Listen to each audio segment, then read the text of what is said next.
Bonjour. Comment allez-vous les abonnés? De mon côté, ça va extrêmement bien. Et en voilà une vidéo que vous m'avez tant réclamé. Le test du PC portable des années 90, trouvé la semaine dernière au vide-grenier, pour la modique somme de 5 € au lieu de 10 €. Le vendeur m'a certifié qu'il fonctionnait parfaitement.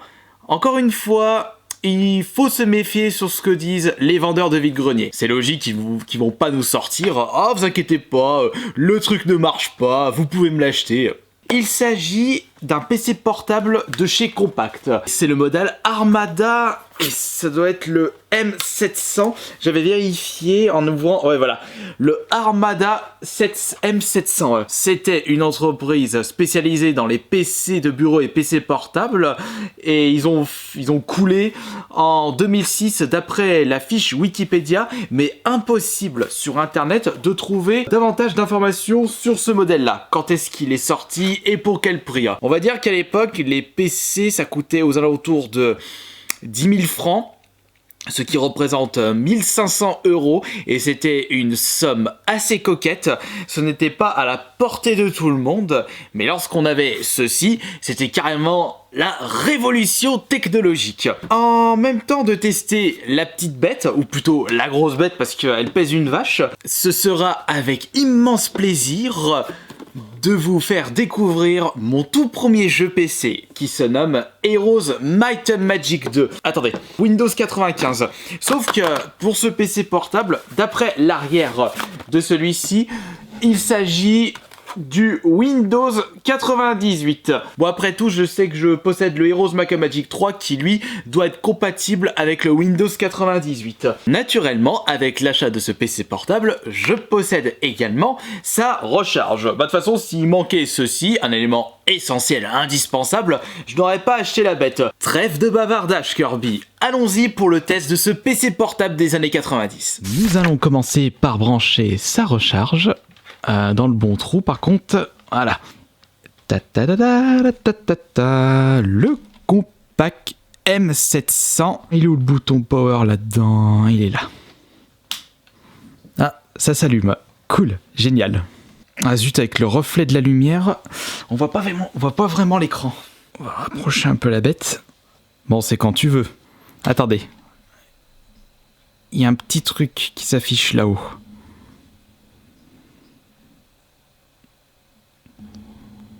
Oh, il s'agit très certainement du temps de chargement. Elle n'est pas toute jeune. Je me souviens qu'avec mes vieux PC, plus le temps passait et plus c'était long à la détente au démarrage. Je veux pas faire mon chiant, mais c'est assez long là. Bon, est-ce que j'ai le temps de faire une partie de Game Boy? Ah, ça y est. Je vais plutôt mettre ça. Voilà. On voit mieux comme ça. Ouais, c'est impeccable. En plus, c'est en anglais, ça va pas m'aider ça. Option Where Automatically Update. Total Memory Install 327 680 kilobits. Save Change, Inner Change, Computer Setup. Bon, je vais faire Inner Save Change. Voilà. Initial Intel Boot Agent version 2.6. Ouais, alors là, si ça met autant de temps pour démarrer, on va pas s'en sortir. Oh non!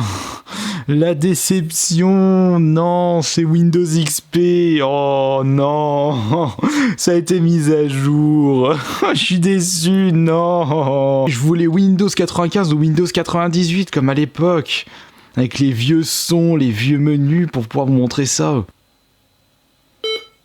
Oh, c'était quoi ce bruit? Mais quel est l'intérêt du coup de vous montrer le Windows XP? Même les plus jeunes d'entre vous, vous connaissez ceci, vous avez déjà dû travailler sur ce logiciel-là. Oui, je sais, c'est pas un logiciel. Elle est où la souris là-dedans?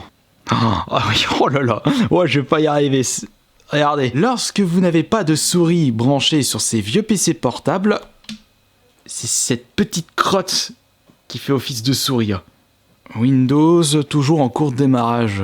Ah bah ouais, vous avez vu l'âge de ce truc. Et quelle idée aussi d'avoir installé Windows XP avec ce vieux bazar de la préhistoire. Le Compaq Armada M700 était sorti à la base pour Windows 95. En système d'exploitation, voilà. D'exploitation. Oui, je crois que c'est le bon terme. Bon, heureusement, c'est pas le Windows Vista. Hein. Oh la honte. Ouais, c'est quand tu veux, ma cocotte. Bon voilà, j'ai le temps de jouer à la Game Boy A few moments later. Et ça va faire 4 minutes que c'est bloqué sur cette page. Si ça se trouve, on a voulu mettre Windows XP, mais on n'a jamais réussi à faire démarrer. Tellement c'est un modèle de la préhistoire ce PC portable. Allez, bordel de siphon de chiottes. On va arrêter le carnage, on éteint ça. Bon, il veut même plus s'éteindre. Mais c'est pas possible. Allez, vas-y. Allez, hop là, on va y arriver, ma belle. On va faire les deux boutons en même temps. Voilà, c'est bon. Conclusion, ce test du premier PC portable trouvé en vide-grenier est un véritable fiasco. Certes, il marche parfaitement, comme l'a dit le vendeur, enfin parfaitement. Il fonctionne, il démarre, mais impossible d'aller dans les menus du PC, puisqu'un abruti, je sais pas si c'est le vendeur ou si c'est quelqu'un d'autre, a souhaité installer Windows XP sur ce vieux modèle de la préhistoire, et il ne fallait pas faire ceci. Quelle idée saugrenue. Quoi qu'il en soit, je vais tout de même conserver ce PC portable, et je vais l'utiliser en tant qu'accessoire pour mes vidéos ASMR, mes roleplays, où je vais avoir besoin d'un PC portable pour faire, par exemple, roleplay de vendeur, pour un inventaire, j'en sais rien. Et je garde toujours cet espoir de dénicher un autre PC portable sous Windows 95 ou 98, surtout un MacBook ou un MacBook Air, parce que je sais que vous êtes plus intéressés par les produits de chez Apple, que ce soit vintage ou récent.